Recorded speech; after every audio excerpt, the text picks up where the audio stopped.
que nous arrivons au nom d'Allah Azza wa Jal, Al-Malik ou bien Al-Malik. Comme vous le savez, dans la qira'a de Hafs, on dit Maliki Yawmiddin.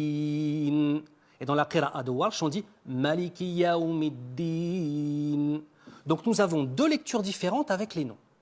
Tiens, les gens pourraient se dire, mais pourquoi est-ce qu'on a, dans le Coran al-Karim qui est unique, on a Malik et Malik? Parce que le terme Al-Malik implique la création, la possession.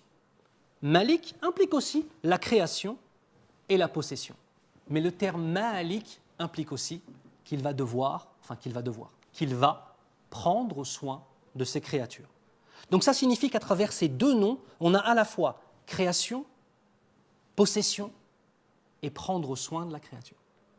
Autre élément, Allah Azza wa Jal nous dit Walillahi mulku samawati wal ard.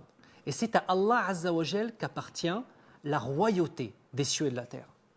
Mais qu'est-ce qu'il y a dans les cieux et la terre? Il y a toutes les créatures. Et la réalité de l'mulkiyya, donc de la royauté, et de l'malikiyya, de la royauté qui prend soin, parce que c'est ces deux éléments-là, on la verra au jour du jugement. Malik al-Muluk, le roi de tous les rois. Nous avons ici-bas des illusions sur notre autorité. Et c'est une des raisons pour lesquelles les créatures, très souvent, utilisent mal leur autorité. Et quand on met de l'autorité entre les mains d'une créature, très souvent, qu'est-ce que nous obtenons? Torian, nous obtenons quelque chose qui va déborder. On va obtenir du zulm, on va obtenir de l'injustice, parce que la royauté implique l'impunité. Ça veut dire qu'il n'y a pas de conséquences à nos actes. Et c'est une des raisons pour lesquelles les rois de cette terre sont très souvent prisonniers de ce paradigme. L'impunité implique une notion d'injustice, malheureusement, très souvent. Et c'est pour ça qu'Allah Azza wa Jal, au jour du jugement, va leur montrer ce qu'est la véritable royauté.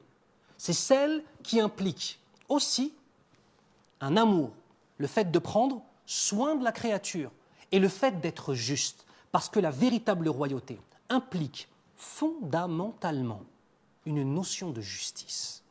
Et au jour du jugement, la justice réelle se fait.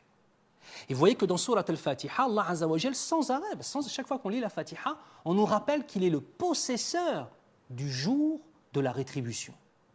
Il te possède. Il possède ton âme avant même qu'elle n'entre dans ton corps. Il possède ton corps et ton âme quand tu es prisonnier de cette dunya. Il possède ton âme et ton corps dans la tombe quand tu y es. Il possède ton corps au jour du jugement. Il possède aussi ce qui va arriver de toi, le paradis ou l'enfer, la punition ou le châtiment. La punition et le châtiment, ou bien alors la récompense.